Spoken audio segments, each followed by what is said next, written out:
Good morning, everyone. I am Bess Blackwell. I am so delighted to welcome each of you to our American Association of University Women of Mississippi, this second day of our conference.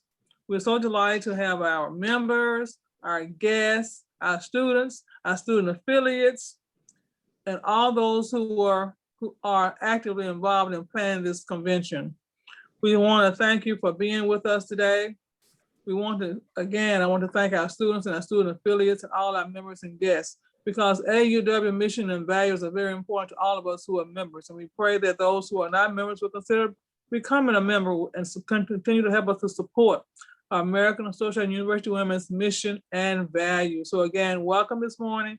And always remember that equity is still an issue for women all over the world. Thank you and good morning. Thank you, Ms. Blackwell. I'm going to start off today by introducing myself a little bit.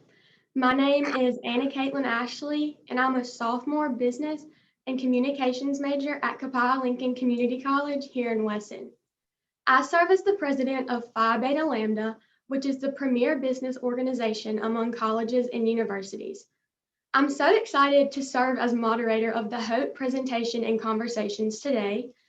And we're going to get started by first asking the panelists to briefly introduce themselves. The panel is divided into 3 sets of Hope Leader panelists, and we will start with the corporate level nonprofit. Up first, Ms. Potia Espy. Hi, everyone. Good morning. My name is Potia Ballard Espy, and I am Executive Director of the William Winter Institute for Racial Reconciliation. We were founded in 1999 at the University of Mississippi, but became a nonprofit and moved our operation to Jackson, Mississippi in 2018. I'm happy to be with you today and looking forward to learning a lot from my fellow panelists. Thank you. Thank you, Ms. Espy, and thanks for being here. Now we will allow Dr. Wilma Clapton to introduce herself. Good morning, everyone. I'm really honored to be here. My name, as she said, is Wilma Clapton, and I am President CEO of NMHS Unlimited Film Productions. We were founded in 1940 by my mother, Dr. Jessie Mosley, and what we do is preserve African-American stories, untold stories. We are very pleased to be a part of this organization in terms of the panel discussion, and I do hope that we'll learn a lot from each other as we make the presentation. Thank you, Dr. Clopton, and thanks for being here. Thank you. Finally, Ms. Shannon Wolfe will introduce herself. Good morning, everyone. My name is Shannon Wolfe. I'm the Managing Director and Chief of Staff of the American Association of University Women, which is based in Washington, D.C., but has a very substantial member and supporter network throughout the United States. And I'm just so pleased to be here today on this panel and to be speaking with you all, and I look forward to the discussion. Thank you, Ms. Wolfe. We're glad to have you today. Next, the institutional level salary negotiation partners will have an opportunity to introduce themselves, beginning with Dr. Carolyn Davis. Good morning, everyone. I'm Dr. Carolyn Davis. I'm the Director for Career Services and Pre-Professional Programs here at Alcorn State University. I am so elated to be here. I am looking forward to joining this great organization. I've been in the state of Mississippi all but 5 months, and therefore I'm getting acclimated to all the great tools that we have, and I'm very happy to have this partnership with AAUW, especially in facilitating the salary negotiation. That was such an eye-opener even for me. So thank you all so much, and good morning to everyone. Thank you, Dr. Davis, and thanks for being here today with us. We will move on to Ms. Demyia Graham.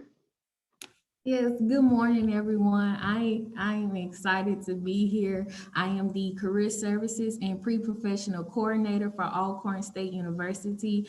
I was excited to co-host and co-facilitate the salary negotiation workshop.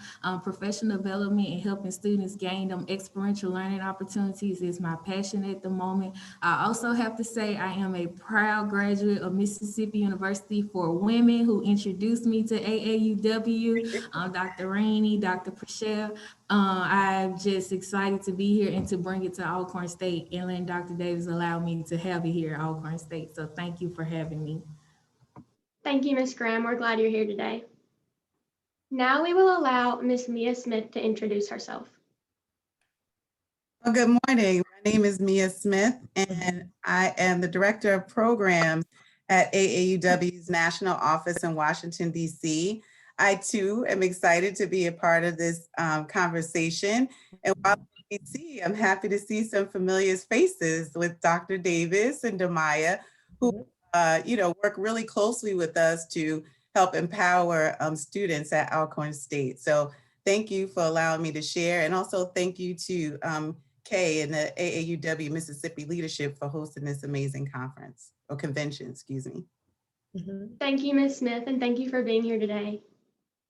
Finally, I would like to invite the Business Owner Level for-profit panelists to introduce themselves, beginning with Ms. Kerri Matthews. Good morning. Hello, everybody. I'm Kerri Matthews. I'm the broker and owner of Dream Team Realty here in Starkville. We are still a fairly new business, just opened last year. So I'm just happy to be here today and honored to be one of your panelists. Thank you, Ms. Matthews. We're glad to have you. Moving on, we will now allow Mr. Chad Dacus to introduce himself. Good morning, everyone. My name is Chad Dacus. I am the director of the Wildlife Services National Training Academy here at Mississippi State University. But what I'll be talking about today is a couple of different small businesses that I own and run with my wife, and another opportunity that I'm involved with. It's not necessarily business ownership, but it's still down that same line. So it'll be a little bit different twist to some of the other things that we'll hear about today. Great. Thank you, Dr. Dacus, or Mr. Dacus, I'm so sorry. Finally, we will allow Mr. Josh and Miss Brandi Herrington to introduce themselves. Hey, I'm Brandi Herrington. I'm Josh. And we co-own Dunkington here in Starkville, Mississippi. We're a functional art making business, and we do paint parties and try to help the community in ways we can with Starkville Strong as well. Great. Thank you both for being here today. Without any delay, we'll jump right into our first question for our panelists. Please share if your business is for-profit, nonprofit, or an institution, and then tell us of your hopes about money. And I would invite Miss Espy to respond first if she would like to. Well, thank you. The William Winter Institute for Racial Reconciliation is a nonprofit organization. Our work basically focuses on capacity building and community action. My money, dreams, definitely, anytime anyone would ask, I would always say it, and it's still true today, is creating an endowment for my organization. With the climate changing so frequently, with the marketplaces changing, donors, the giving levels fluctuate so much that an endowment would help us to be able to have a soft cushion in those times when fundraising may be a little trying. So an endowment is one of my money wishes, as well as just generally increasing funding to increase the work that we do and have a greater reach. One of the things on a personal level, I definitely want to see pay equity for women. That is something that needs to happen in my lifetime. I would love for my mother, who is an 80-plus-year-old retired school teacher, to see the same. And also, I really want pay equity in the nonprofit arena. I've always questioned, why do nonprofits have to, when someone goes to work for a nonprofit, why is it a sacrifice that they're making? We want to be able to attract the best and the brightest as the for-profits do. So I would love to see pay equity in the nonprofit arena as well. That's great. And to add to that, would you like to share how you've had to pivot due to COVID-19? Sure. The work that we do is done mostly in-person convenings. That is the way in which we bring communities together, provide our capacity building opportunities, mobilize is in person. We had to make a huge shift, learn the technology, invest a lot of money in Zoom in that platform. And we were able to successfully shift all of our work into a virtual platform. From there, we have increased programming. We have a certificate program that we launched virtually, and we were able to launch it in Berea, Kentucky. So the bounds of our work have expanded as a result, which if there is any silver lining in this entire pandemic, that would be the thing, that we are able to touch more people through this virtual work that we do. That's great.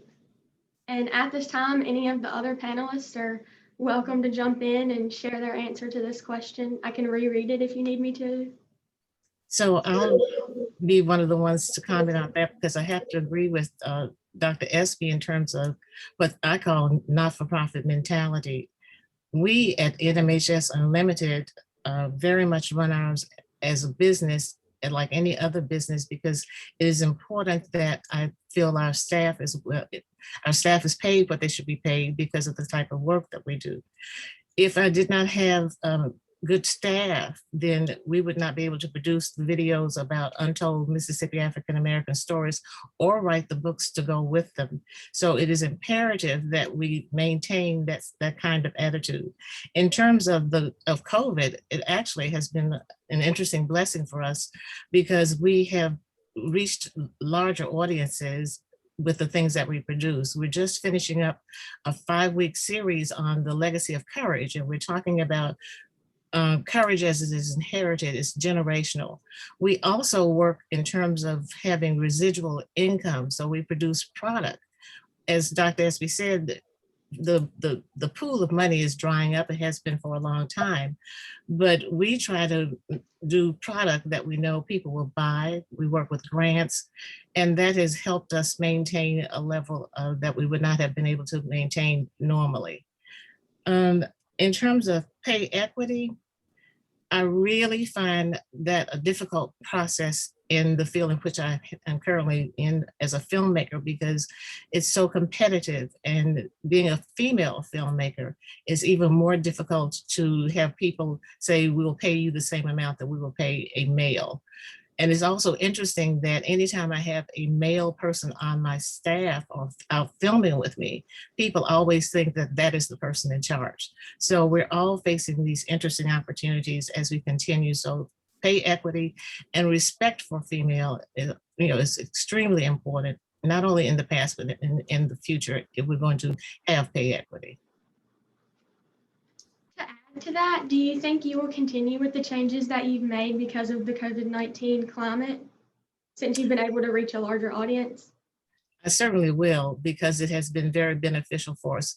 Who knew that being sequestered as a result of COVID would open up such a wonderful opportunity for at least our company. And it gives us a broader reach for the messages that we're trying to get out. Our message is about the fact that people of African descent have made wonderful contributions to not only Mississippi, but to the world.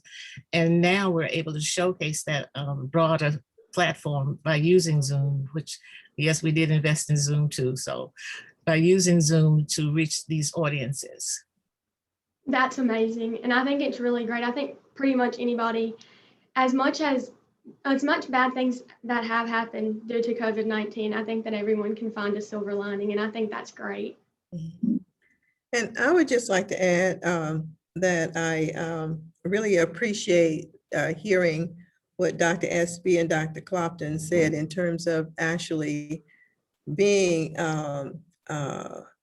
proactive and being able to sustain during this pandemic. In higher ed, as you know, the challenges were great, because we deal with the human capital of the world and training that human capital. And of course, we don't think about how COVID actually affected the young people, the student population, the college students. And I want to share with you, it may not be from, well, the worry from an economic standpoint was, will I have a job when I graduate?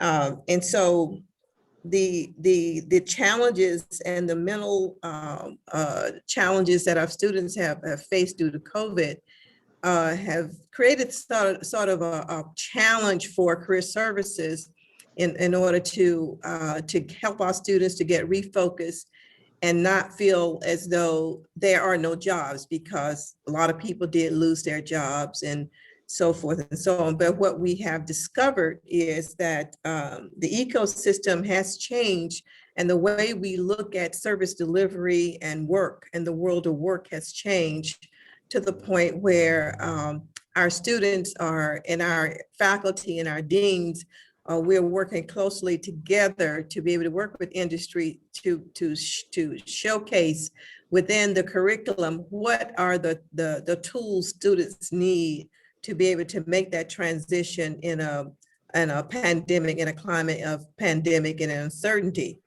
In terms of pay equity, that's always a challenge, and that's one of the reasons I was so excited when I had to carve out time to go through the training for the salary negotiation, because I think it was just straight on point. I think it was something that was missing. And, we think about salary negotiation, we think about, okay, we need to push back and we need to do that. But that platform actually helped enlighten me on how we can help our students to negotiate out of college, and whereas, or even if they feel as though the salary is a good salary and very competitive, then at least they have that knowledge. So I think that when we talk about the COVID pandemic and talk about where we stand in terms of education, for me and career services, I think the opportunities, as Dr. Espy and Dr. Clopton mentioned, there's been the ability to actually expand and innovate and be able to integrate into a new climate of COVID-19. That's fantastic. And I can definitely relate to the anxiety and stress you talked about college students, but we're very thankful for people like you who are there to help us. Thank you. And if anyone else would like to jump in and add to anything that's been said or answer the question, you're more than welcome to. So we are a little bit of a different perspective because our front of house business, Dunkington, is for profit, and we make, or we paint on different things. We always say we'll paint on anything that sits still. And so that has been challenging. We opened our business. We decided to open our business right before the pandemic happened. And then we opened the actual brick and mortar spot in May. And so to make changes, we had to think about how our profit was going to come in, what that would look like, how we would be able to survive that first year during the pandemic. And then in the back of house, we have a venue spot. We also do paint parties back here, but we run a non-for-profit, and we're actually not nonprofit, but we run it like that. It's a grassroots organization, and it's to help with food insecurity and any other immediate need that people might have in Starkville, and that's called Starkville Strong. So during COVID, I'm going to speak about the for-profit part right now. So bringing in income consistently, especially when you need, like our store thrives on walk-up traffic, walk-in guests. And with the challenge of the COVID and people not being able to come in, we had to get creative with social media. We had to get creative. We ended up putting an A-frame out on the main street to show where we are. And we've had to sort of make our prices approachable, and that's always been our motto anyway. We want to have affordable art. Of course, we want people to value the labor we put into it, the expertise that we've learned making it, but trying to be innovative and creative and relevant during COVID times has been something that I won't say struggled with. I used to be a teacher, so I'm a lifelong learner, and I love to research and go figure out, the ways to do it. And I love a challenge. So COVID for me, I just viewed it as another challenge, not an obstacle. And I feel like we have made progress with that. as far as Start With Strong, that's a completely different wheelhouse. Josh and I both wear those two hats, and I'll talk more about Start With Strong on one of the later questions. That's amazing. Thank you. Is there anyone else that would like to add to anything before we move on to the next question? Yeah, I would. Ours is a little bit different as well. So we're the businesses that we run, the couple of small businesses we run are for profit. We are independent consultants for Rodan and Fields, and I'm also a independent consultant for Pampered Chef. And so those are a little bit different businesses, especially for a man to be in, because both of those are traditionally women-owned businesses. And that's one of the things about Rodan and Fields. Their mission is to empower women. And my wife originally was a member, was a consultant, and then we met a young lady who was our mentor, and that's when I joined and started doing it during that time. And then we actually had one of our best months during the last year because it's a home business, and we were able to do things from home, and it's all based on internet sales and communicating with people through these type of means anyway. So we actually were able to still stay profitable doing that. And then my wife actually signed me up as a Pampered Chef consultant while I was down with COVID. And so we actually started that business just in the last 3 months, I guess, 3 or 4 months. And, we've had to really change the way that you typically do those type of sales, because typically you go into people's homes on those and you do cooking demonstrations in people's homes. And obviously we can't do that right now. So we had to totally shift, and we started doing those either on Zoom or on Facebook Live or things like that, where we can still interact with people because of the technologies that we've had. And so I think that for us, it's opened up some doors to start using things like Zoom and Facebook Live, which we had used before, but to have a different avenue. And these are not our primary businesses. These are our side gigs, for lack of a better term. And the reason that we started doing both of those is because we wanted free products. It really wasn't about making a bunch of money. It was about we used the products since we wanted the stuff for free. And the best way to do that is to join some of these if you want to do it, you can do it that way. And you can run it that way, where all you're going to do is get free products. You can work them just enough to get the free products, or you can work these type businesses and really make good money at it. Both of my mentors in both of those organizations are top level earners with the company. So you can make those as much as you want to make with some of these type of small businesses and home-based businesses as well.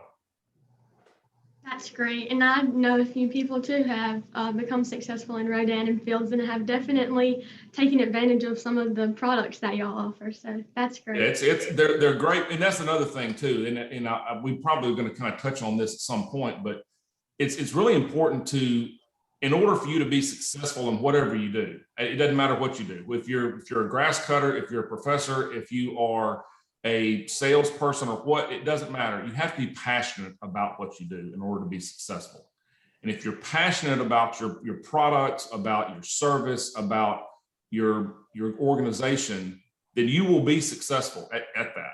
And it's really important. I think everybody's probably seen Venn diagrams, where it's, and I think of a Venn diagram for me, it's something they'll pay you to do, something that you're good at and passionate about, and something that you like to do.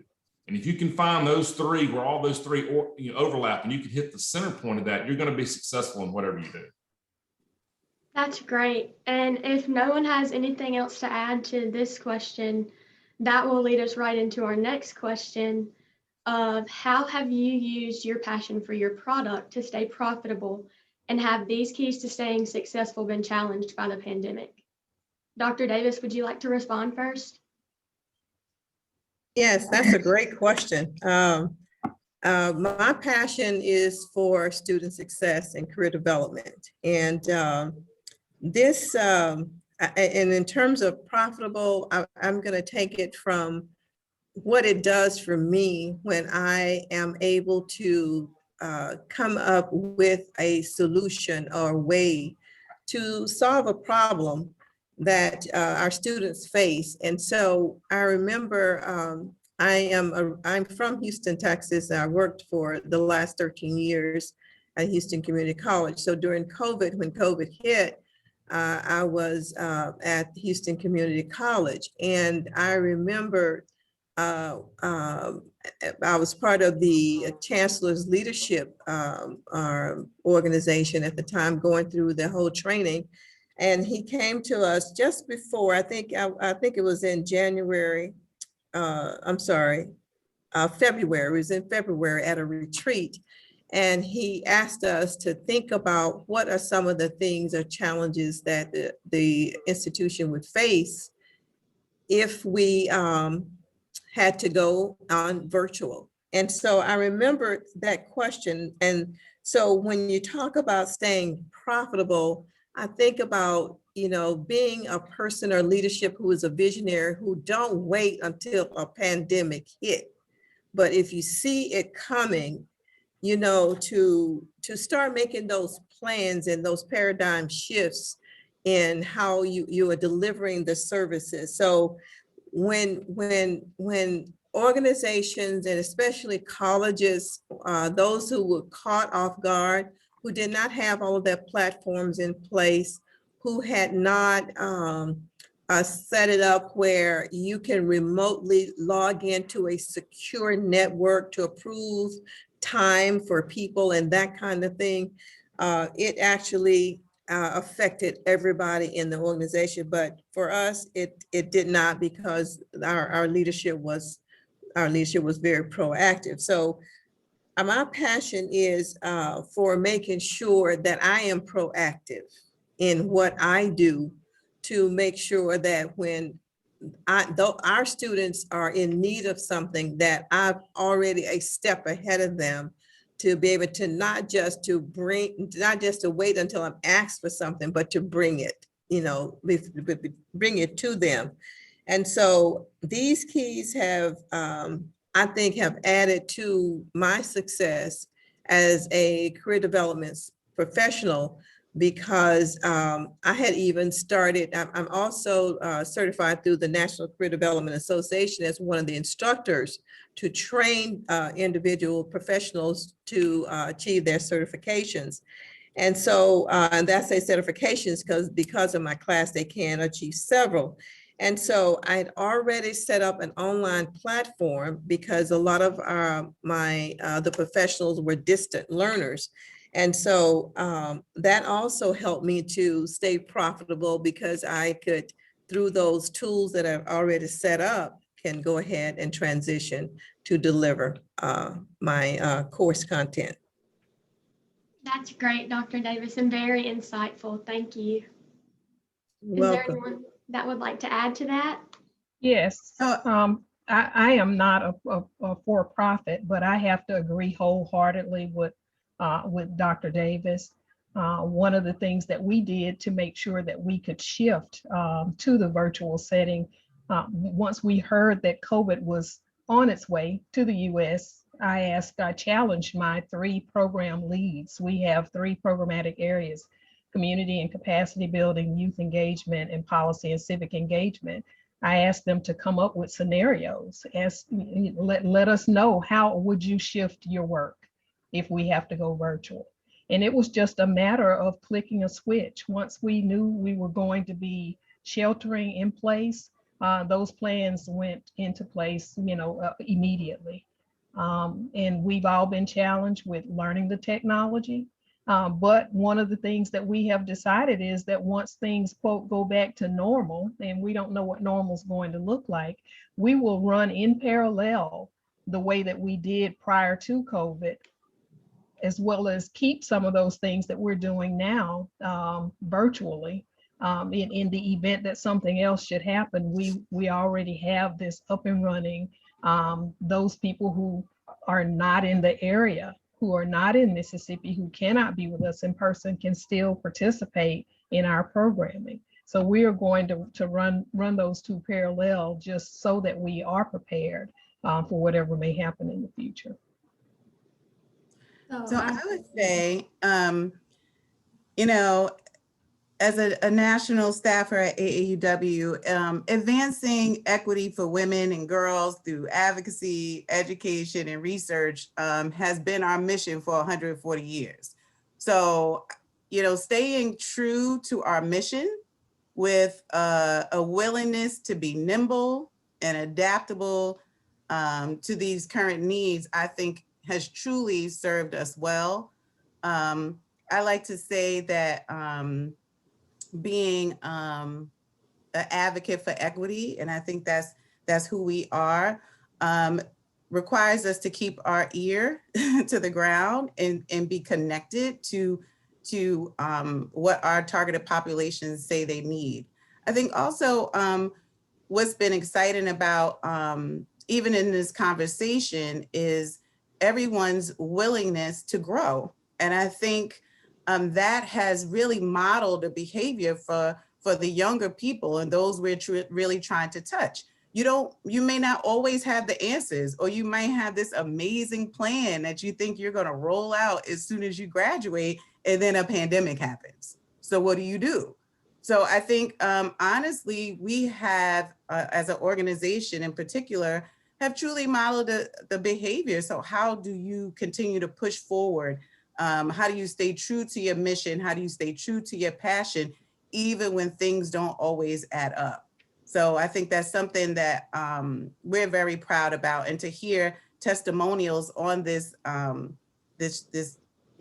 Zoom in the moment of what Alcorn State has been able to do as far as utilizing these tools just continues to validate the work that we're doing and how it is invaluable to our leaders of tomorrow. That's exactly right. And Ms. Wolfe or Ms. Graham, would either of you like to add anything? Sure. As an undergraduate, I remember I loved helping students. That was my passion. But then when you transition from undergraduate to professional and you enter the workforce, I didn't know what to do. Pretty much, I knew I still wanted to help people until I remember talking to Dr. Davis when she first arrived at Alcorn. She said, "Ms. Graham, you're a counselor." And it made perfect sense to me. And then you put, career services, it was like career counselor. And Dr. Davis has graciously allowed me to help students. So as students are pivoting these times, I have students now who will tell me, please don't meet with me via Zoom. Can I come in? Can I see you? Can I get that interaction? And if you tell them, no, I'm booked today, we can only do Zoom. Well, what do you have tomorrow? I can come tomorrow. So they're desperately trying to understand what do they do now in terms of COVID as they graduate. And they said, Ms. Graham, I don't know what to do. Ms. Graham, I need help. And then you sit here and you think about where you were pre-COVID and how does that transition? Students they're anxiously willing to grow. They don't mind taking extra classes. They don't mind getting certified. They don't mind doing an internship, an externship, but their passion, and I have to say, I said, what is your passion? What do you want to do? I want to make a lot of money. I said, everyone does, but what do you want to do? Well, I want to be a teacher, but teachers don't make a lot of money in Mississippi. I said, well, let's talk about that right quick. So I'm always trying to understand and get students to understand that their passion will drive them forward. The money will come, but they have to go for their passion. And then using my passion to do that has been actually just wonderful. I love that. Thank you so much for sharing that. And as a student, I would personally like to thank you for all that you've been able to do for your students. Thank you. Well, I would like to take a minute to talk about our passion, because I am passionate about helping people find their voice. And that is why we have film. It's interesting that we, not as a result of COVID, but we pivoted to a virtual program using our Digital Magic program, which is designed to teach people how to make film and make film that show their passion for what they're doing. So I was thinking, I said, that's really strange that I would not have a virtual program when it's called Digital Magic. So we have now used that program to train teachers. And it was interesting to see that as a group, rather than putting teachers in chat rooms, because this is how they can teach their children through film, they ended up helping each other because they had a chance to see that what one didn't know, the other person did know. So it was a wonderful opportunity. And in 8 hours or 12 hours, they ended up making their own film, and they could show that film through the platform we were using. So digital magic is something that will teach children not only how to do history and mathematics and language arts, it also in a way provides that connection that they need, because they're talking and helping each other in real time, even though it's through Zoom. So the passion, as I said, is about helping people find their voice and telling those stories that have not been told. And that has led to profitability, because now we understand that we can use digital magic and teach a course in Alaska. We could teach a course anywhere in the world. So by having younger staff with me telling me you need to do this in a certain way, that has also been helpful. Passion is about finding people who can do something to help other people. The passion is about making a change and having people see that we in Mississippi can do some things that they don't think that we can do. And it has served us very well because we found a niche. And I think that's what everybody is pretty much saying, is that you need to find a niche. And then if that niche is something that impacts people, you will be profitable because it's your passion. And everybody's saying the same thing. Making money is important, but if you're not passionate about it, it becomes a labor, it becomes a job. People know when you're passionate about something, and so therefore they support that. That's exactly right. Thank you. Ms. Wolfe, would you like to add anything to what's been said? Yeah, thank you. I think I'm really struck by what everyone has said today and completely agree, and really wanted to piggyback on some of Amia's comments about sort of flexibility and meeting people where they are. It's something that we talk about a lot at our organization, trying to meet people where they are with whatever program that we're putting on at that particular time. We have a lot of fellowships that we give away every year. We do about $4 million plus in fellowships every year. We have direct programming that Mia runs in our organization. We do a lot of policy work. We do a lot of research work. And so with the pandemic, we really had to rethink how we do our work, how we reach people. And while we kept saying we're meeting people where they are, we really had to take a hard look at that after when everybody was working from home and everybody was sort of in the same spot of saying, okay, how are we going to deliver all of these programs, right, to all of these different audiences in a way that's really effective for them?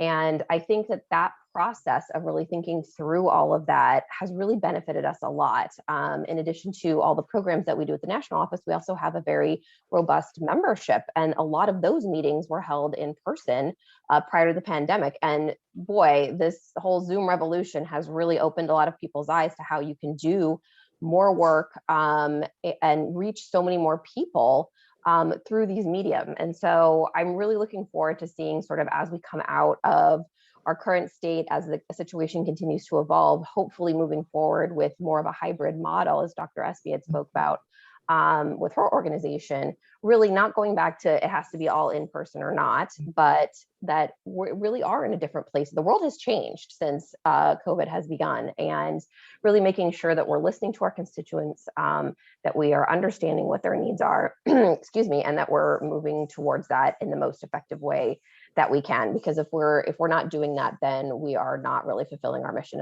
in the most effective way possible. Thank you for sharing that. Ms. Matthews, is there anything that you would like to add to what's been said? Sure. I have a little bit of a unique position here in that in the real estate world as a for-profit business, COVID actually has had a positive impact on the real estate market in the long term. This time a year ago, we didn't know what the real estate market was going to look like and how those challenges are going to affect our business. But lucky for us, we were kind of already implementing a lot of the tech tools that we had available. We were already doing virtual showings. So in some ways, we actually had to figure out a way to manage an influx of business in a health and from a health and safety standpoint, you know, when it comes to PPE and trying to show people houses and going into people's homes. So, you know, from my perspective, as far as the financial part goes, my hope is that I can offer a fair wage to my employees, help other agents build their business, and promote the entrepreneurial spirit of helping other people create a profitable business, and kind of taking these tools and things that we've benefited from during COVID, and using those in the future to be better and kind of be able to pay that forward to my employees and agents, also our clients, that you know, we can pivot when we need to, but I'm coming from a little bit of a unique perspective. I mean, in terms of real estate, values are at a 14-year high in 2020. So the challenges have been a little bit different, but my goal is to take that profitability and those advantages that we've had in my industry and be able to pay that forward to other organizations like Starkville Strong and other community projects to help others. That's great. And I'm sure the low interest rates have certainly helped with the real estate industry. Certainly. Creating an inflow. I wanted for us to be able to talk a little bit about the passion that y'all are all talking about, because I haven't really stopped very often to think about how passion drives what we do. But it's such a good point, because anything that I'm motivated to do and ambitious to do, it is a driving force. Passion is the driving force behind it. Learning new things, facing a challenge.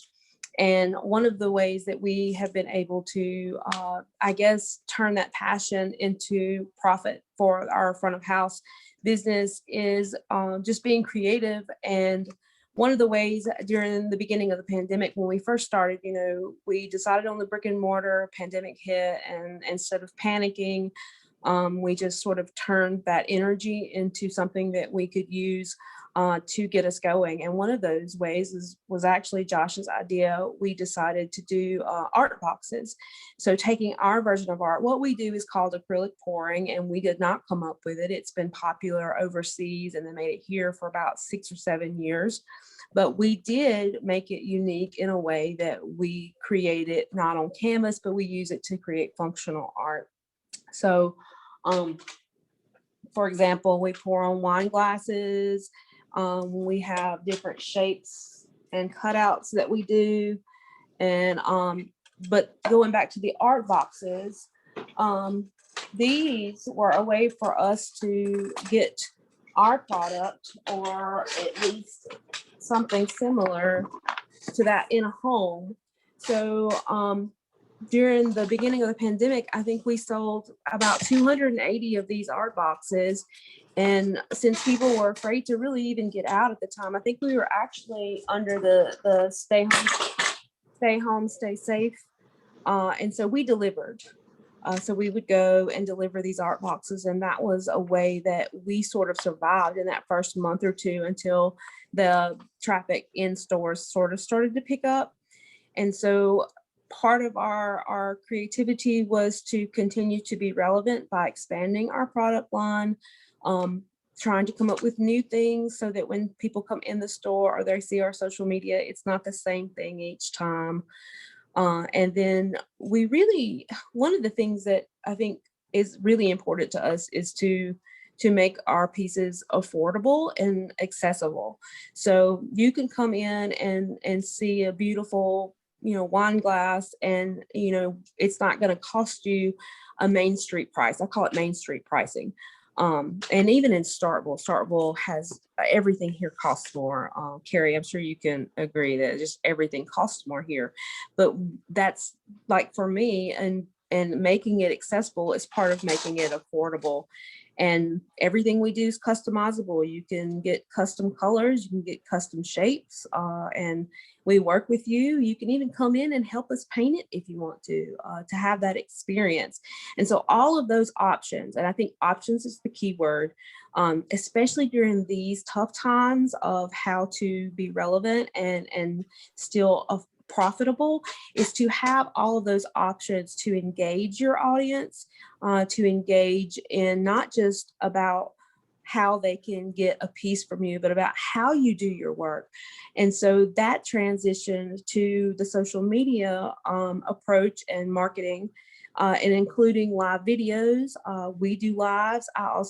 We record, some of our artwork and share that process. So part of, it's a whole body approach, like I call it a whole business approach. It's not just how can I make money, it's how can I connect to my customers and make them feel like we're in a relationship and are forming a friendship and a connection with each other. And then once you sort of begin that rapport with your customers, you can move past that to just, you've really opened up an avenue of conversation. And I think an avenue of conversation and engagement is really important. But COVID has also, we'd started paint parties. And so COVID limited our number of how many we could actually have at the paint party. So we had to sort of move back from, we would have an 18 spot paint party scheduled and you could book a 1 or 2 spot. But then we sort of went to just call us and book your private paint party, because we wanted to be respectful of not saying, hey, 18 people come shove in here, social distanced. But we didn't want to add to the cause of COVID numbers going up. So we had to be sort of creative with our parties as well. And part of what, kind of bouncing off of what Brandi said too, with the passion part of it, we're in the business, I think, in my opinion, of creating happiness. Mm-hmm. And when people walk in the store, being affordable too, when people walk in the store, they connect with the pieces. They may see a wine glass or a Mississippi cutout or some other shape that we have, or some other object we have painted that is in their deceased relative's favorite colors, or their deceased relatives love cardinals or something like that. So when people walk in, like she said, with their customer connection, they're instantly connected to a piece, and it either creates a moment of sadness where they remember something that kind of warms their heart a little bit, or they create a moment of happiness or whatever. And we're in the business of making stuff. And if we price something, just say our wine glass here, if we price this wine glass at like $50, no one can enjoy this happiness unless they come in our store and just look at it. So we try to be affordable. This is only $14.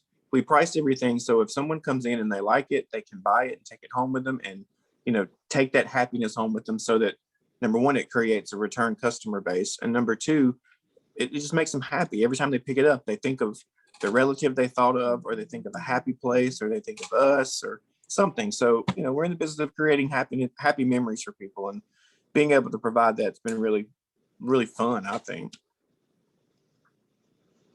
Thank y'all for sharing that with us. Before we move on to the last question, I do want to let our participants know that our panelists will be participating in a Q&A session later on in this session. And so feel free to add some questions in the Q&A box if something that one of our panelists says sparks your interest, or just whatever questions you may have for our panelists. So at this time, we'll move on to our final question. And it is, what does your business contribute to others? And this can be focused towards the state, your local economy, a philanthropy, a partnership, whatever that may be. And how or have these contributions / benefits that you've had to change been affected because of the COVID-19 pandemic climate? Ms. Matthews, would you like to respond first? Yes, thank you. This is a little bit of a loaded question. I know there's a lot to do, and in my business, speaking from the perspective of a for-profit business and the passion aspect of it, I got into real estate because I bought my first house and I just couldn't stop. I was fortunate enough to have some good mentors and a good agent on my side, and that kind of developed into a passion for the business and helping people find a home. The safety and security that offers, and just the pride of home ownership. That is my goal of how to give back to my clients, the agents, employees that work with me, but also to our community in supporting entrepreneurship, equal housing opportunity. I think, as we all know, there are laws in effect for that, but that's still very much an issue today. Even affordable housing, as Brandi mentioned, it's a tough spot to be in, to be in a market where you can't afford a rental or to buy a home. And just being there and giving the same time and attention to lower income, more modest clients, no matter what the budget is. So I try to take the approach in my business of people over profits. And I don't know what kind of experiences anybody here has had in real estate, but you can certainly be successful and profitable and not necessarily be a ethically and socially responsible business owner. So that is my approach in opening this brokerage to being an independent broker and business owner. Another thing that I hope to do, and I can't think of a better platform to kind of announce this, but starting next year, we are going to donate a portion of the profits from our brokerage to another organization called 100 Women Who Care. And they take that money by vote and distribute it to local charities. Starkville Strong was one of the winners of one of those grants this year. So doing things like that to give back to the community and support equal pay and equal rights and home ownership to everyone within our business and within our community and in the industry as a whole. That's fantastic. Thank you for sharing that with us. Since Kerri was talking a little bit about Starkville Strong, I think it's a good segue. I'll go ahead and talk about that here. One of the things that we are so grateful to be able to do out of the Dunkington space is run Starkville Strong. So Starkville Strong was started at the beginning of the pandemic last year by another person. It's a Facebook group, and you're welcome to go check it out and join. But it was created to help small businesses who were losing wages during that time. And so the person who started it grew really fast and became overwhelming for him. And so he passed it on to me in May, and we changed our mission because helping small businesses is great. But if you help the community, then they can in turn help small businesses, and then the cycle continues. And so what we did is we created a mission to help with any immediate need within our means and our capabilities. And so that has a very large span of what we can do if we have the funds. We are not nonprofit, and we don't have a desire to be. That means we depend on volunteers and we depend on donations, whether it's items or monetary donations. We depend on that from our community.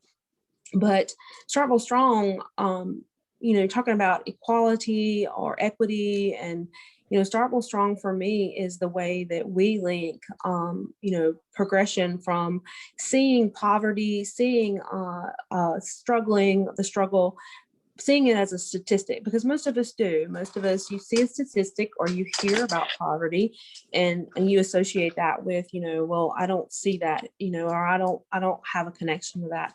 So our goal has been to make it a human issue. And through that expenditure and that process, we have made a connection with the community and been able to conveniently either through dropping off donations here at Dunkington or, other ways, we've allowed people to get in where they fit in and conveniently donate their time or, however they want to get involved in our projects. And so one of the first things we did, Starkville had 2 little food pantries. They're shaped like little bitty houses. And there were 2 here in Starkville that you could just drive up to 24 hours a day and grab food out of. And so one of the first things we did is we partnered with MSU, and we were able to put 5 additional pantries in here. So now we have 7 total pantries, and we use our donations to keep them stocked. I have volunteers that come by and pick up food from our overflow pantry here. We have 3 or 4 large shelvings, that we keep stocked with food, and we fill them. The community rides by and fills them. Organizations, churches, nonprofits, everybody has sort of come together, and we have a mission to link all of the nonprofits, all of the organizations, all of the little church groups and the garden clubs so that we can work together to be more efficient with how we're providing relief in the multiple ways that we try to provide relief. And the 100 Women campaign that Kerri was talking about, we wrote a homelessness initiative action plan. Most people, if you ask them on the street in Starkville if there was a homeless problem, they would tell you that there's not. And the state also believes that because they don't see encampments. But since May, we have found, I think it's 36 people, we have found them permanent housing who were homeless. And so we received a grant for $10,000 for the year 2021 to work on that action plan, which will help people with temporary housing, transitional housing, and then permanent housing. And so that comes with people that's to help people who are at risk to become homeless as well. And so with the pandemic, I feel like more people struggled, people that might not have struggled necessarily before, which most of us are paycheck to paycheck. We can all relate to that. But being able to relate has created a momentum, and it's fostered an experience with locals who now can put themselves in other people's shoes a little bit easier. So Starkville Strong has been just a boulder, just rolling down a hill, just getting more traction. And as a business owner, and then having this wonderful space to run Starkville Strong out of, it's a success for both of us. So it's a success for Starkville Strong for us to have a place to house it out of. It's a success for Dunkington to be able to link with the community in the ways that we do. And so it's sort of, I consider Starkville Strong and Dunkington almost a unified front for what we're doing. So Starkville Strong is that cycle of helping the community and helping small businesses. And part of our Starkville Strong group is to partner and have small business spotlights. So we really just try to take the community and just let everybody get in where they fit in and provide convenient ways for people to give back. Great, thank you for sharing. Would anyone else like to add to that question? When I think about AAUW's National Salary Negotiation Program, it really is designed to create healthy conversations between both employers and employees or potential employees, thinking about young people who are entering into the workforce. And I think our hope is just to empower and provide employees with research-based tools. I think Dr. Davis has kind of talked about, you don't know what you don't know, right? And so when you begin to provide audience with the tools to make informed decisions about their careers, to make informed decisions about what is the market value for this position? Students, I want to be rich. Well, we all want to be rich, but chances are that may not happen. Just like a lot of people want to be NBA stars, but what is that percentage, right? So we want to make sure that we're giving them the tools to know their value and then kind of be able to tell their stories.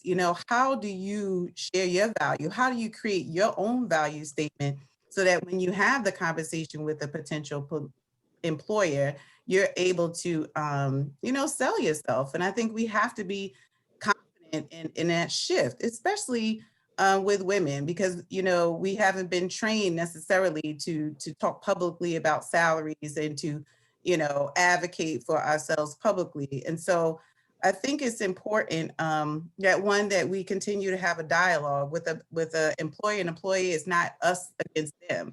It's about coming to the table informed and respecting, wanting the employer to respect what value you have to add.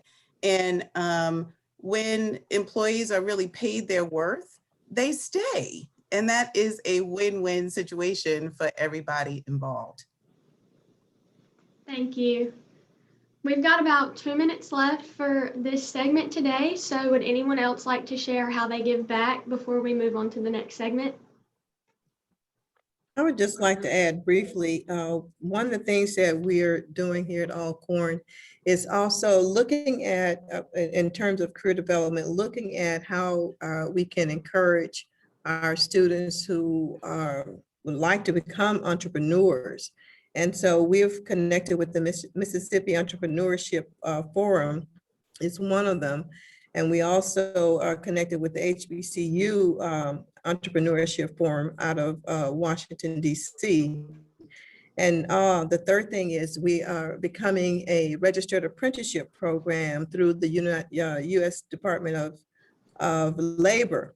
And so these are some of the things that are, as educators, you know, we think about a lot of times, just the kind of the run-of-the-mill things that we can help to connect our students to, but our students need to be prepared and introduced to a lot of different opportunities that will help them to actually find opportunities that they would not normally be connected to or be privy to. Thank you. At this time, I would like to say thank you all for such wonderful responses. This has been such an exciting segment to listen to all of you conversate about all the different things and aspects in your business. And at this time, we're going to conclude this question and answer session. And I would just like to remind all the participants to not forget to submit questions in the Q&A box before and after this break we're about to take. We want for you to have an opportunity to get your questions answered. Now we will pause for a moment and hear from Dr. Kay Bricado, AAUW Mississippi President. And when we come back, we'll commence with our Fun Friday FAQs with our panelists and answer any questions you may have. Thank you so much, Anna Kaitlyn, and thank you hugely to every panelist who was able to show up today, realizing that you're taking time away from your day job to share this expertise. So huge thank you to you. What I want to say is AAUW is also a private nonprofit that seeks contribution, and if you are so inclined to share a contribution with AAUW, we will be dropping an email address in the chat to talk to you about how you can do that to AAUW Mississippi. We provide this kind of programming for hopefully 20, well, I'll say late teens, 20s, 30s, and beyond age learners who really want to sharpen their tools in a variety of areas. So if you are interested in that, we will drop that in the chat soon. Additionally, I hope you'll be able to stay for the next 2 sessions and enjoy some fun questions, and hope the panelists will open up, be relaxed in their responses and share with us kind of who you are, personality and flair. Already today, just so amazed. When I sat down with the Copiah Lincoln Community College team, the first thing out of my mouth was, we have an opportunity to show Mississippi to the rest of the world, and we're going to take it. And so we've had over 150 attendees over this 2-day period, and we have one more day tomorrow for our business meeting. So what's happened since COVID is we've captured all these opportunities to show Mississippi to the rest of the world in recordings. So after today, as well as during the sessions today, what we're doing is showing that Mississippi is a viable place to live, and that hope through commerce and an enhanced economy can take place within the borders of Mississippi, that smart people live here, that brilliance is right around the corner, plus a great climate, and we have lots of space, wide open green spaces in Mississippi. So we want to think about those in terms of commerce, hope, money, and green, but also inviting people into our rural spaces of Mississippi to come and live. So on that note, my last point is we are trusting and investing a lot of hope in our legislature. This next session in the summer can be a big one for Mississippi. Last summer, we had a big summer session with some big decisions that were made.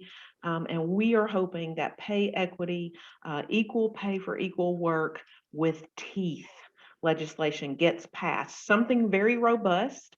And we will lean on AAUW's leadership from the national level and hopefully crafting some language for that policy if the legislature so desires. But we don't have to be the author. We just want it passed. So hopefully with a heavy-handed statement from Dr. K. Bricado, president of AAUW Mississippi, plus some very powerful people who are out there working for STAND, for Women for Progress, for the Mississippi Economic Security Council, for the Black Women's Roundtable. There are a host of groups who have banded together with AAUW and many others to really hopefully push our legislature to do something that is dynamic. We want people to go big or go home in Mississippi. So we want our legislature to go big with legislation so people go home in Mississippi, stay here and earn their income with an educated workforce because we've decided to go big with our policy. So thank you all so much for letting me do a little bit of promotion of what AAUW Mississippi hopes for our future. And now I'll turn it back over to Anna Kaitlyn Ashley for our fun session. So you guys ham it up. Thank you, Dr. Bricado, for that quick recap. Our next session, as I mentioned, is Fun Friday FAQs. I'll ask the panelists fun, frequently asked, possibly off-topic questions to help us get to know them all a little bit better. I want to remind our participants to feel free to send in some questions in the Q&A box regarding topics that we discussed previously. And while we're waiting on those, a few more of those to come in, we'll get started with some questions that I'm sure all of our panelists can answer. The first question is, what is your favorite color and why? And I'll just ask anybody to jump in who wants to. Well, I personally am a big fan of color, but I don't know if y'all can tell my hair is blue. So I'm a big fan of blue. The sea and the sky are two of my favorite things, and it's just a nice, cool color. So I'll go with a solid blue. That's great. Thank you. I've tried to get away from it, but blue is my favorite color too. And so I looked at the psychology behind blue. And because I have such an energetic personality and I just go, it was said that you need to have blue in your house. I actually had blue in my house. I changed it because I got tired of it. So I'm going back to blue because it does calm me down. Thank you. And I'm going to jump on the blue bandwagon. I am a fan of blue also. I was born in the month of September. Birthstone is sapphire, which is blue, but blue is a calming color. Dr. Davis, I would have to agree. And I think it looks good on anyone. And Kerri, I love the blue hair. I would have to agree with all of you. We love blue here at CoLin too. I would invite anybody else to jump in too. I would say purple. I love purple. Purple stands for royalty, ambition, magic, independence, pride.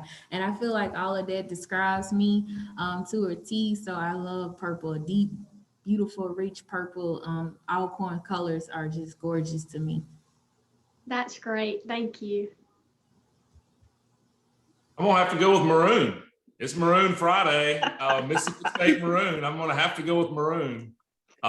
So my wife says I have my two favorite colors are maroon and camouflage. She said if that's my color wheel is maroon and camouflage. So my closet is primarily made up of things in the camouflage fields, greens and browns, and then a lot of maroon. So that's what I'm gonna have to go with.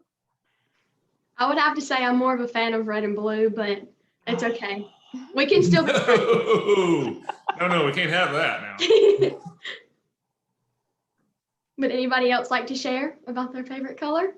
Well, I would like to share for those who are not from our state that there's a big rivalry between the colors of red and blue for our school up north and our maroon. It's also up north. However, I'll leave that to your own internet searches later. That's exactly right. Okay, well, if no one has anything else to share on that one, we'll move on to question number 2, which is, what are 3 books that you consider a must-have in your collection? And it could be something that's encouraged you in your profession or just a book that you simply enjoy for entertainment purposes. I'll go. So prior to the pandemic, I was definitely a DC commuter, and I actually loved to take the train and the bus because it was like my downtime or like my me time. So one book that I read that I absolutely love, it was called The Water Dance by Ta-Nehisi Coates.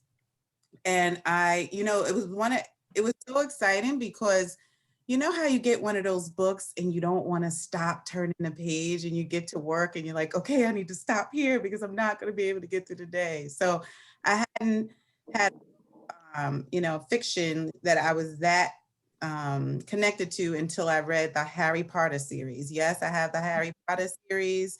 I thought it was amazing. I still, a couple of years ago, I went on vacation and I took it with me. I just think it was very freeing and just kind of allowed your mind to have a different experience. And then I think the third book for me is former First Lady Michelle Obama's Becoming. That's great. And I have to agree about the Harry Potter series. I read all 7 of them during quarantine over the summer. So that's great. Thank you. It wasn't quarantine, but I read all 7 too. I was caught up. Yes, ma'am. Would anybody else? Favorite 3 books, but my favorite book is Oh, the Places You'll Go by Dr. Seuss.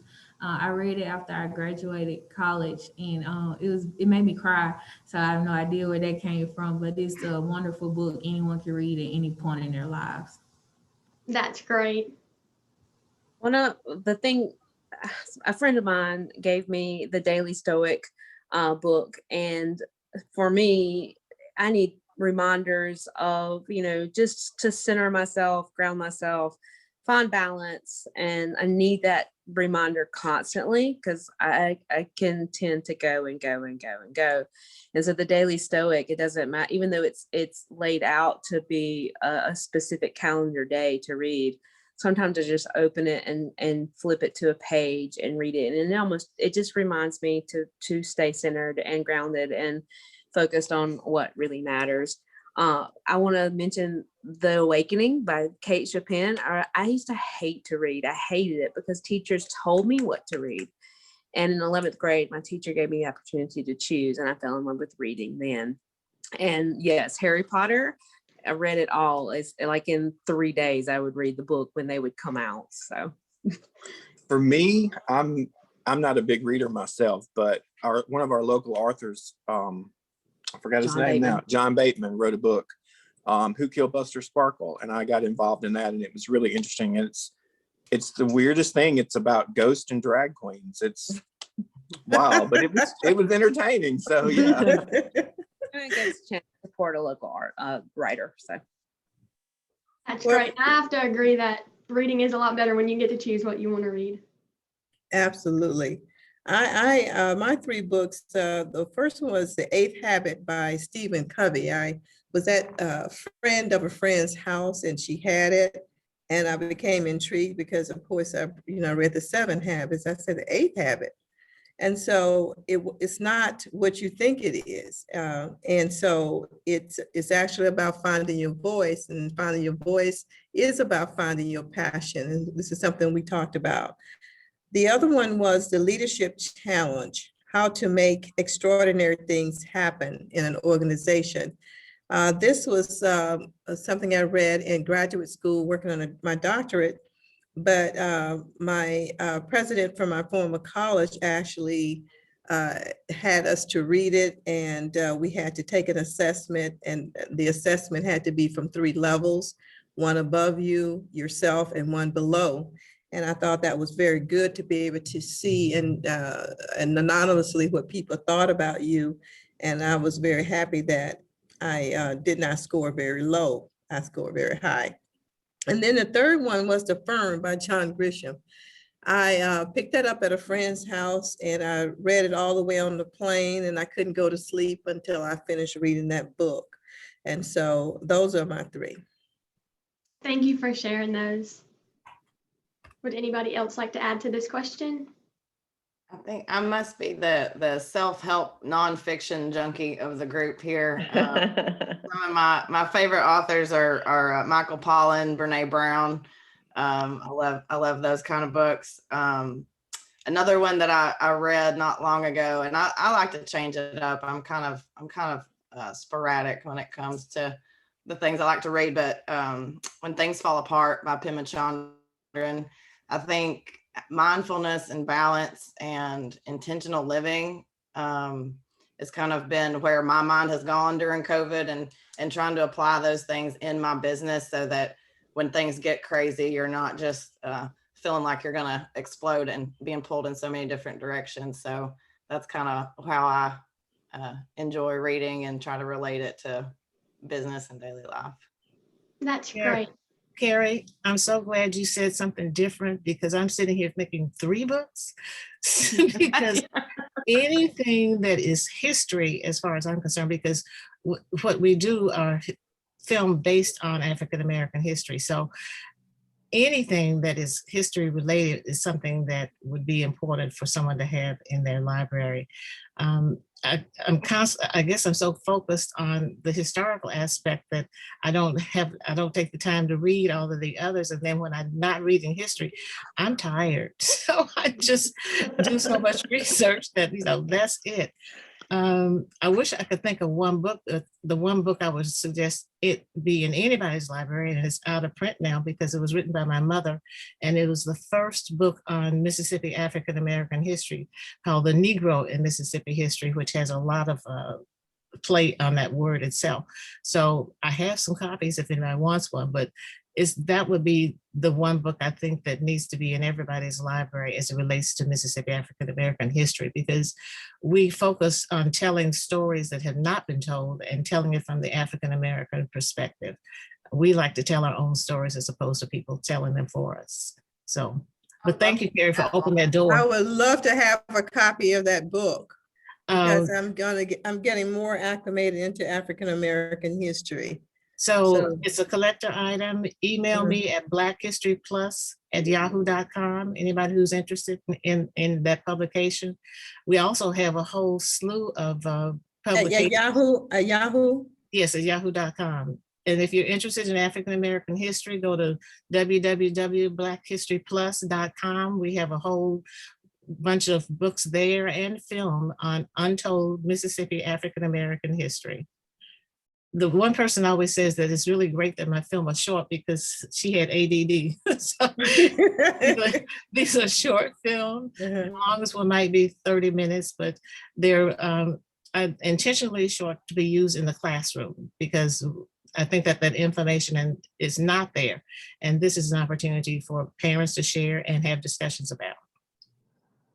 Thank you for sharing those resources with us. I know I gave 3 books already, but I also to share a fun book called Who Moved My Cheese? Oh, Spencer Johnson. It's an old book I had, but during this, Chad, I see you nodding. But everybody should read that book. That was you stole one of mine. That was one of mine. Everyone should read that book. It doesn't matter how old you are or how young you are. Everyone should read that. It's a good book. Exactly. Good. Okay, good. I was So like we're all on the also same page. Yes. From Mississippi to DC, who moved the cheese? Yeah, I also on that line, I like to suggest what color is my parachute? It's a great one. Well, those are great. Thank y'all for sharing all of those. And we'll move on to the next question. It's, what's the best advice you've ever received? Be nice. That sums it up. Be nice. Treat other people like you want to be treated, and be nice. That's some of the best advice that I have ever received. I had to really learn how to do that when in my role as an administrator in state government. And but if you can hear what someone says and listen to what they're telling you, and then be nice, that will get you further than anything. I like that. Short and simple and right to the point. Thank you for sharing. Would anybody else like to add to this question? I will say on the sort of in the realm of public speaking and being involved in conferences like this, it's a little bit out of my comfort zone, the public speaking part. I know some of you folks lead people and stand up in front of classrooms and have a little more better comfort level with it, I guess. But I would say some of the best advice I've gotten and have kind of tried to take to heart is to keep your mind where your body is, and try not to worry about the next thing you're going to say, but really listen to people and really soak up the experience that you can, rather than being in your own head too much. That's great. Just reminding yourself to be present in whatever you're doing in that moment.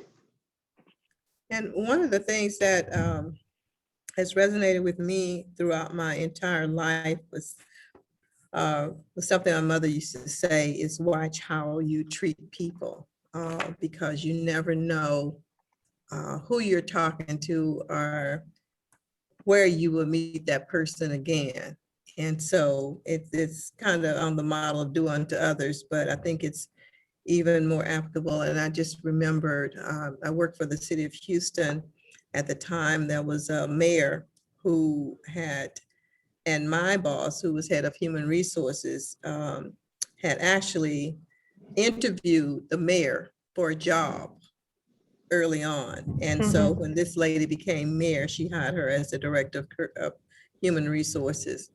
And so that's just a testament to whatever Barbara Litchfield did in interviewing the mayor, it resonated with her in a positive way. So she ended up being her boss later on. So watch how you treat people. That's fantastic in life and in business. You can apply it everywhere. We've got.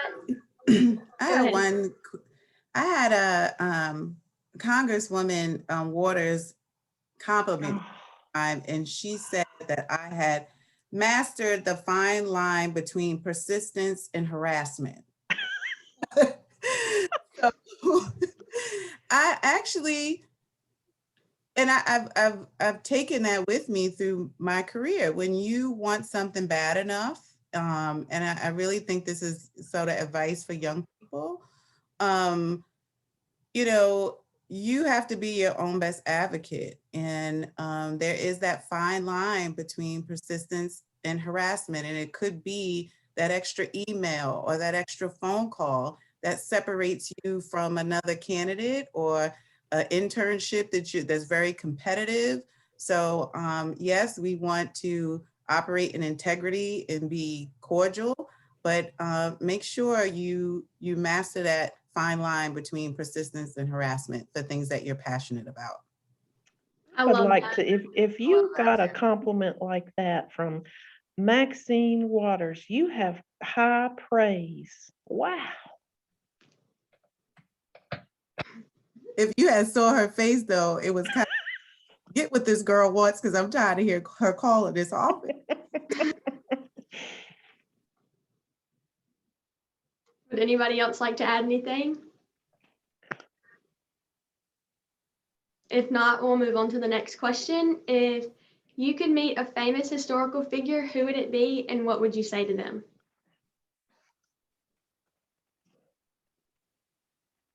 I'll start. I would love to meet Cleopatra. And the only thing I would say to her is just tell me your life story. Like I've heard so many different accounts of what they feel like happened to her, but I would love to hear it from her. So that's what I'll do. That's interesting. Thank you for sharing. for me, that person would be Harriet Tubman. Harriet Tubman had a lot of challenges, being a woman, which shouldn't be a challenge, but it was, and being African-American in a period where African-Americans were enslaved. And she also had a sleeping sickness due to a head injury so she would fall asleep at any minute. But she was courageous in leading people through some of the most dangerous terrain. And I would want to know, I think I know the answer, but I would want to know where she got her courage from. Being such a small woman, she had a big dream. She was fearless, and there were no mountains high enough to keep her from her mission. So, you know, on nights when I am tired, I think about Harriet Tubman and I get back into the fray. And so she would be someone I'd love to spend a couple of hours with. That's amazing. And her attitude and persistence is inspiring. I completely that agree. was my same person. I had the same. I'm sorry, Shannon. That was my same person. But my question that I would want to ask her is, like, what was her strategy for establishing the Underground Railroad? Because like that, just, you know, trusting and figuring out and who's who. I just would love to know what was her strategy for figuring that out. Yeah, I think that's what would be a really great question. And I think that we, both me and I live in the DC area, and there's a lot about Harriet Tubman history in the Chesapeake Bay and right over the Bay Bridge, right across from Annapolis. And there's a new visitor center there. So if you have a chance to come up, please do go see that. It's amazing. And there's so much history. And when you're in that area, you can feel all of that history, and you could see what it might have been like to trudge through literal swamp, right, to get people to safety. And it's really just a really inspiring place and location. So I completely agree with Harriet Tubman as well. Family will have a little party. That's great. Does anybody else have anything to add? It's just about time to move on to the next segment. I just want real quick, I would say Eleanor Roosevelt, she was just very progressive in her efforts. And I feel like she was pushed back and had so many just barricades in front of her. And I often wonder, you know, what she would be able to accomplish today. I know that she helped progress a lot of things that we enjoy today, but just to have her energy and her effort and determination in today's time, you know, to ask her how she would make things happen in this time with all the advantages she would have in 2021. That's great. Thank you all for sharing those things with us. For just a second, Dr. Hood has asked everyone to give a quick smile so that she can snap a photo of what's going on right now. So 3, 2, 1, snap. All right, she's probably Did you get it, Dr. Hood? I did get it. Thank you. Great. Yes, ma'am. Thank you. At this time, we'll move on to our Q&A session and get some questions from participants. So there's one in the Q&A box right now that is asking, do you provide any mentoring or intern/shadowing opportunities for college students? And how has COVID-19 impacted efforts to get students real-world experience as they explore potential careers and prepare for the job market? And I think that anyone who wants to can just hop in and answer this one. I'll take that one. That's a great question. And I think this answer is going to be twofold. There's a lot that has happened in the year of COVID. There was the tragedy of George Floyd, Ahmaud Arbery, Breonna Taylor, and we saw a mass awakening. I even had a Caucasian woman on a conference such as this, a virtual conference. We had to partner in the breakout room, and she expressed to me her sadness about how she had gone through her life and not been awakened. And so in the wake of all of that, I think that we've at a HBCU, because Alcorn is a HBCU, historically Black university. And so as a historically Black university, And in the wake of all the things that have transpired over the last year, we have seen an influx of companies, corporations who are interested in opening up opportunities for internships. And so, and a lot of these companies have always recruited and had internship programs.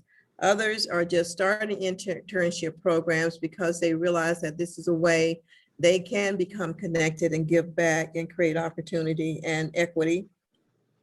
The other thing is the Department of Labor has implemented this apprenticeship program, and it's been in existence since Barack Obama presidency, and they've stepped up and they're strategically looking at colleges and universities, HBCUs. So for Alcorn State, I think from the time I've been here, we really cannot hardly keep up with the opportunities, and it's simply because they weren't here.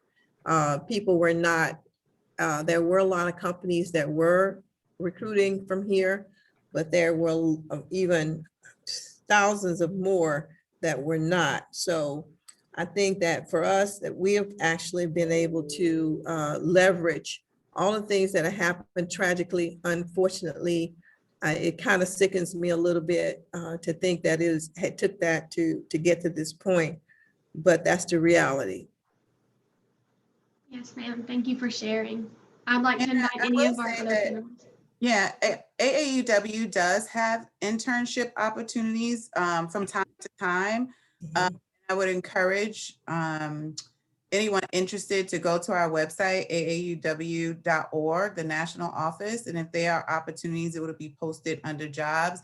I will say we did have an intern opportunity with a new STEM pilot program that we're having, and we actually shared that with our existing Start Smart licensed partners. So we sent the flyer out to all of our 142 college and universities that have licensed and partners with us to make sure that we announce this intern opportunity broadly. So again, if we have internships, we will definitely share them with our partners so they're aware, but I would also encourage any students that may be interested to just periodically go check out the website. And I think what the pandemic has allowed, this unique opportunity, it is a remote internship. So, you know, we interviewed candidates from California to North Carolina to New York City. And so just be, if you're interested in a particular organization or a company, I would encourage students to just check it out because we are living in different times now. Internships are currently remote. So don't put limitations because you're in Mississippi, because there may be other opportunities. That's wonderful. Thank you for sharing that opportunity and that resource for us, to us. And if nobody has anything else to add, I will move on to this question. It's specifically for Dr. Clopton. They said, you mentioned the Legacy series that was filmed in March. Would you please elaborate on that project? The Legacy of Courage was for Women's History Month. And we were talking about wanting people to see that courage is generational, that in order for there to have been the civil rights movement, it didn't start in the 60s and 50s. It actually started from generations of parents and grandparents and great-grandparents modeling courage. In other words, they may not have said it, but they did it in such a way to demonstrate to the younger generation what they needed to survive. And then we went on to show through film how contemporary people had done the same thing. So we started with Gladys Noel Bates, who filed the first civil rights case in the state of Mississippi for equal pay, which of course we still are going with that particular issue. And we're ending with Constance Slaughter Harvey. And we also had a judge, Judge Pat Weiss. And it wasn't just the judges, their daughters were there. So once the film was shown, then the daughters had an opportunity to reflect on how their mother's modeling had impacted them. And what we found out is it was that courage is indeed generational, because each person that talked about a woman or a male who was their grandmother or grandfather that influenced them. And it's been quite successful. I guess we're gonna have to figure out something else to do once this last one hits on Monday. That's great. Thank you for sharing that with us. The next question is, what words of advice would you share for those going into business or planning to start their own business? And this is for anybody.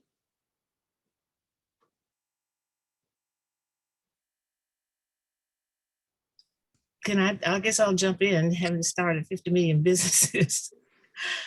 The first thing you need to do is make sure what you want to do is something that is needed. Most people start a business thinking that this is what they want to do, and then they get upset when they find out that nobody wants their product. So it's important that you do your market research to make sure that you are addressing the right audience, that you have the right people surrounding you. I know that I thought I could make it without an attorney. No. I thought I could make it without an accountant. No. So you need those tools to make sure. And finances are always going to be a problem, particularly for women-owned and minority-owned businesses. So be aware that the marketplace is not that friendly in terms of financing some of the businesses for those people, but that should not be a deterrent to starting the business. But the main thing is do your market research to make sure that the product that you are doing meets the audience that you're trying to reach. That's fantastic advice. Would anybody else like to add to this question?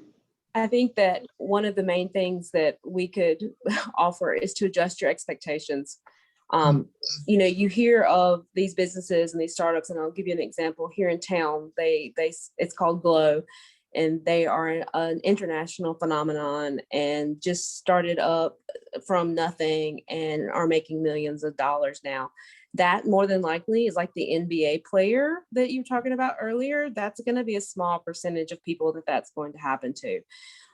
So just adjust your expectations, be realistic, be logical in your thinking, and educate yourself on every angle in business. That's from, if you're going to do the taxes yourself, go watch all the YouTube videos.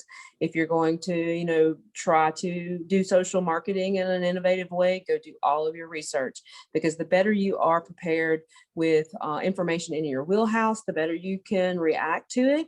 And again, I'll say it again, adjust your expectations. That's great advice. Thank you. And I've actually toured the Glow facilities in Starkville, and it's great. It is awesome what they're doing.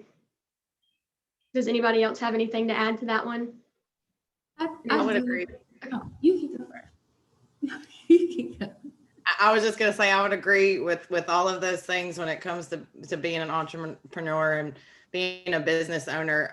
The best thing I ever did was find a good mentor or a business coach, somebody that will kind of help keep you in check. So for most of us that are running a business on a passion, you can get a little out of control with that, and you can overwork yourself and kind of overthink. So I think having some good checks and balances in place, even if it's just a good friend to bounce ideas off of, but finding some good support systems that people and trust, and that can help guide you when the hard decisions come up. Great. Kerri, I was actually going to say the same thing, because I think having a mentor is actually something that a lot of people don't think about, and just having a mentor in general. And it's you can't really advertise, hey, I want to have a mentor. But in a business setting, if you can work for someone, or if you have someone that's in that same role, that's in a business like that, if you can start, that mentor-mentee relationship with that person, that's like Kerri said, being able to have someone that kind of keeps you in check. And the few of you that know my wife know that sometimes she can go this direction pretty quick. And so I have to kind of keep her in the road there sometimes when we're starting to do stuff with our business. So I can definitely agree with that. And I think that also, with realistic expectations, is you also need to have goals and set goals. and set achievable goals. You don't want to say I'm going to make $10 million in my first year of business, because that's just not reality. And that's the NBA player. But set realistic goals and then keep readdressing those goals. When you hit one goal, set another goal, and you keep going like that. That's the only way you're going to keep to progress within any type or success, is to do those kind of things as well. That's great. You all seem like such positive individuals. I'm interested to know how you lift yourself up when life gets you down. Like, what refills your bucket? Baseball. Love that one. Two things for me. And I think that one of the books that I was gonna mention earlier is the Sand County Almanac by Aldo Leopold. But getting outside, going outside, getting away from concrete, getting away from buildings, getting outside where there is green grass and there are trees, that is the best thing that someone can do. But if I'm having sorry about that, phone ringing. If I'm having an issue and I need to clear my head, the best thing that I can do is get outside and just feel some sunlight on my head, on my body, and walk around. I think that does a lot more people good, especially over the last year with everybody being literally cooped up and not being able to do things. I think we need to get outside and breathe some fresh air. I think that really will help your mind and body. I agree. Would anybody else like to add to that? I would also say setting good boundaries with screen time. I know, especially in business, small business owners, the social media and digital marketing, all that kind of becomes your life and your business. So you're constantly on answering phone calls, text messages.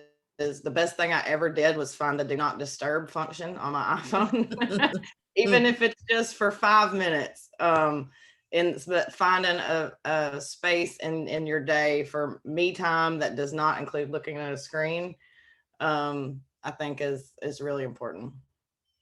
I agree. I have my screen time set up right on the front of my screen so that I know every day, okay, put it down. I agree. Go ahead. I was just going to quickly say self-care as well. And with all of us working remotely, I know I kind of felt like guilt, like taking leave, like I'm at home. Should I be taking leave? That kind of, like finding that balance. And I think I'm lucky to really have an employer that is really, our leadership keeps it top of mind to make sure that if you're not good, you can't be your best. So I think sometimes we put these limitations or boundaries are like self-imposed. So I think we have to kind of get out of our own head and make sure that you are taking some me time to regroup and recover, because we are still working hard. It's different, right? Mm-hmm. You're at home, but you still need that time to regroup. And I think we'll be all the better for it. And then I also got a puppy.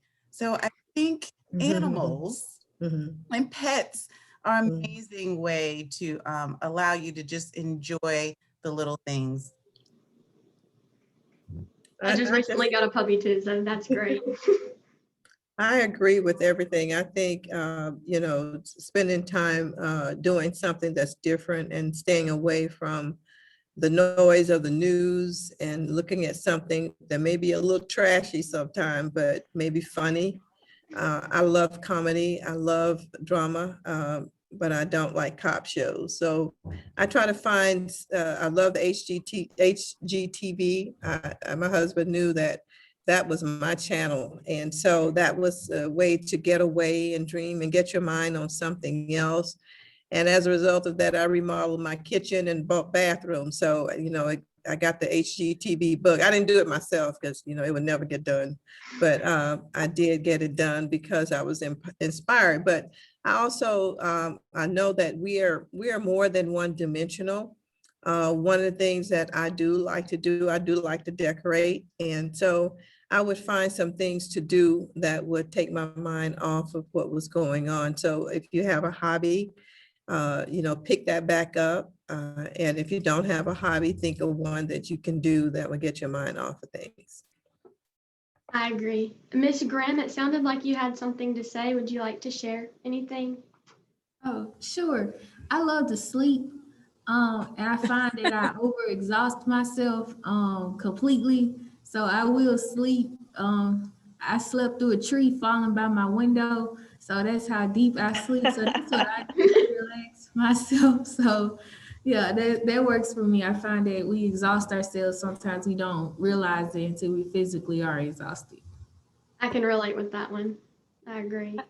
I think that all of the talk about self-care, I think it's so hard for us to step outside of ourselves and see what we need. For me, I'm a giver and always give and give until I burn out. And so one of the things that refills my bucket is just to find some sort of quiet time, whether because I draw.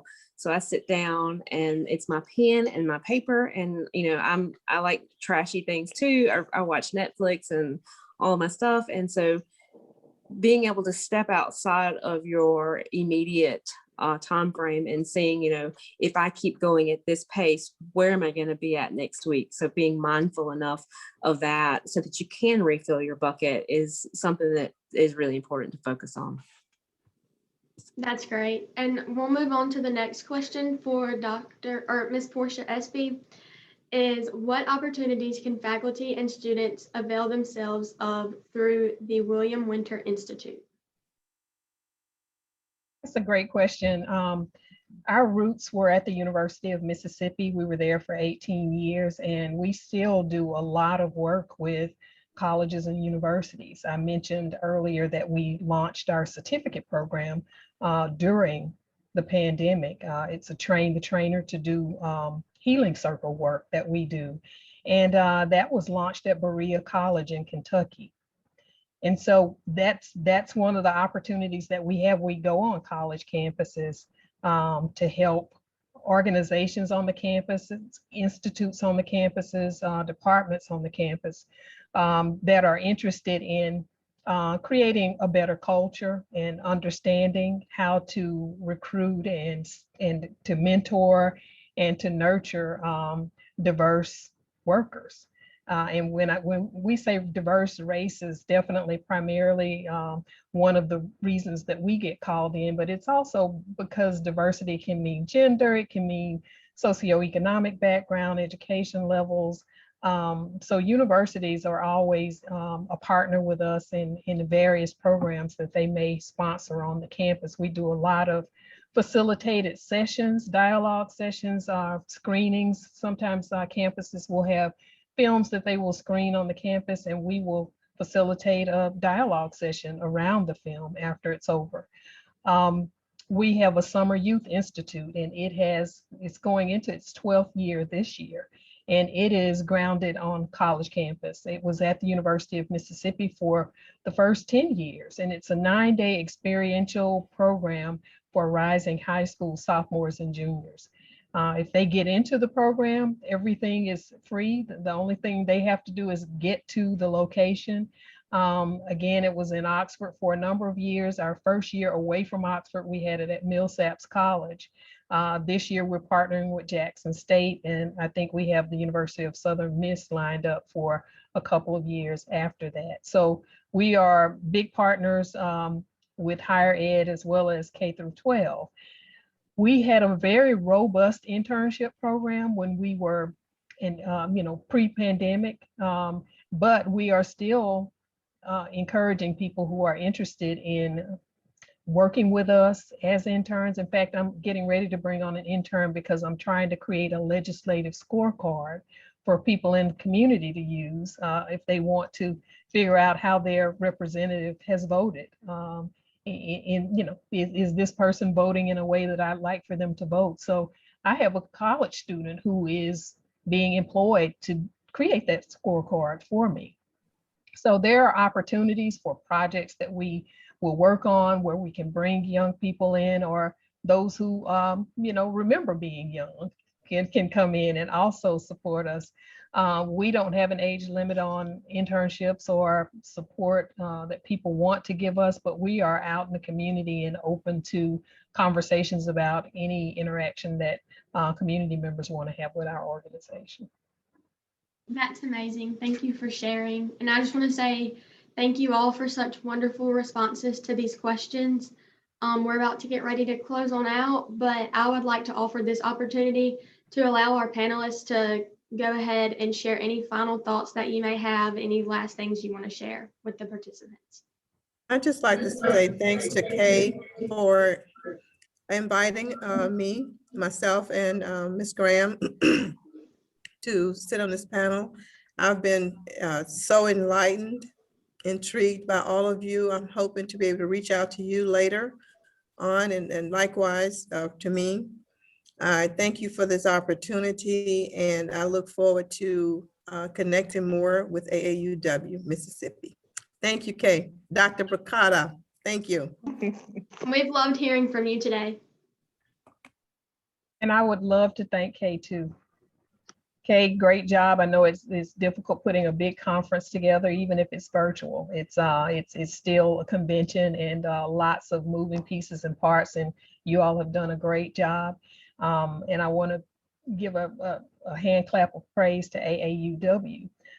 When women succeed, everyone succeeds. So just we need to keep that in mind and keep AAUW lifted up. Thank you.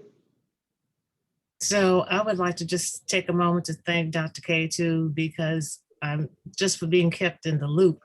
I would not have known about it if it had not been for you. And I have really enjoyed listening to everyone and seeing some friends and making new friends on this particular conversation that we're having. Of course, I would be remiss if I did not talk about blackhistoryplus.com. So if you have not had a chance to go to our website, please do so. We'd like to share Untold Mississippi African American stories with you. Again, blackhistoryplus.com. Kay, I'll talk to you later.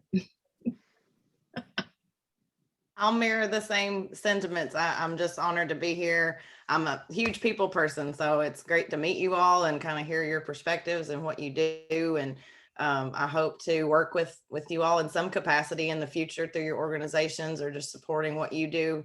And also a big thanks to Dr. Bracata for inviting me to be here. I guess I'll echo what everyone has said, but also just to give a shout out to Kay and the Mississippi branch of AAUW for the amazing work that you guys are doing in Mississippi. We're really impressed. We're excited to see how this initial meeting and this conversation continues to empower not only women, but working families within Mississippi, because when women win, working families win. So I definitely will use the chat just to let folks know how they can stay connected. We have salary negotiation training that is free and accessible to all online through our Work Smart Online. We have existing partnerships with universities such as Alcorn State, but we're definitely excited to continue to broaden our reach. So thank you for the opportunity, and I'll put the contact info in the chat.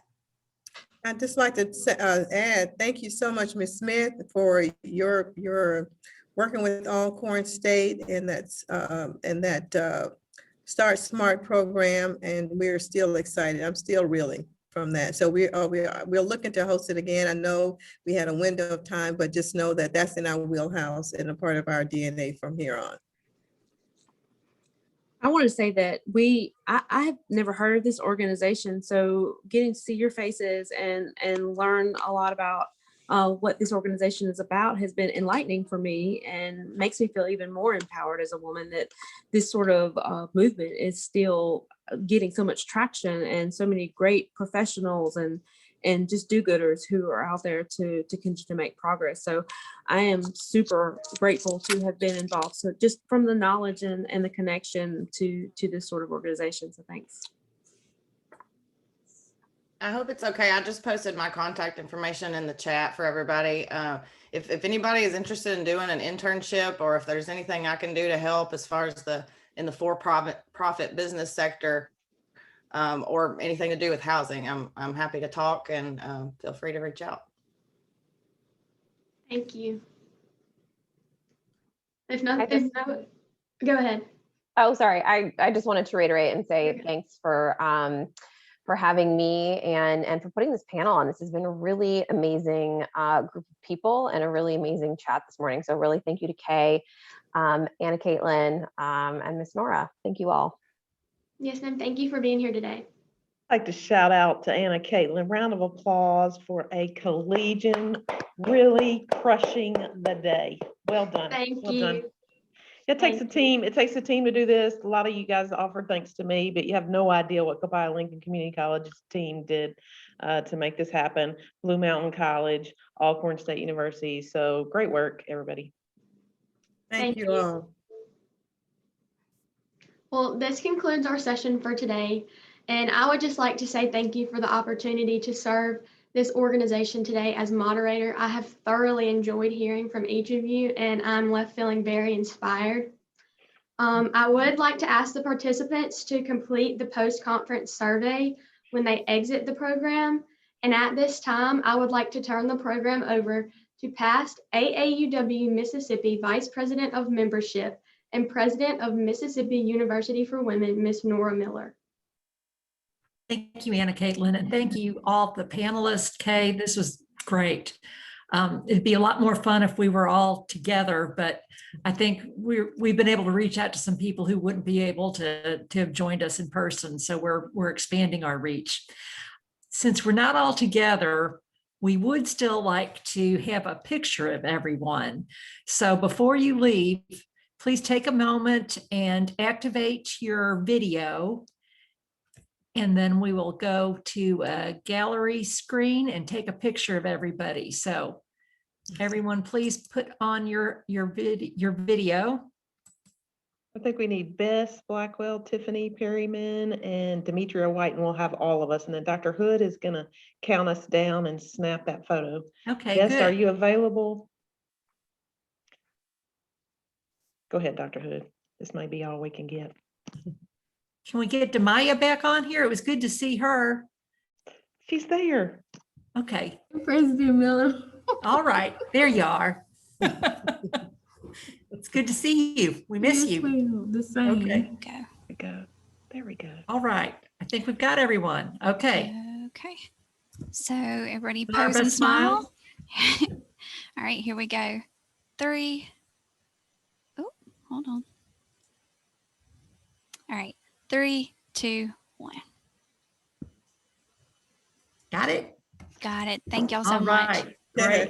Well, I want to thank all of you for being here and taking part in this, and invite you to join us tomorrow morning for the conclusion. We have our HER session that will start at 9 o'clock, and the first 30 minutes is a virtual meet and greet. And then 9:30 to 10:30 will be the formal executive business meeting, which will last only 1 hour and hopefully less than that, with the last 30 minutes again being reserved for chat time. Everyone is welcome. Only the executive officers, branch, and institutional representative leaders actually vote. So thank you for spending your morning with us. And we will see you tomorrow morning, 9 o'clock for session 3. And we will adjourn session 2 right now. So everybody have a great day and go out there all uplifted and ready to take on the world. Thanks. Thank you. You as well. Bye, everybody. Thanks, Bye. Dr. Miller. Bye-bye. Thanks, President Miller. Bye-bye. Thank you, everyone. Bye-bye. See you guys tomorrow.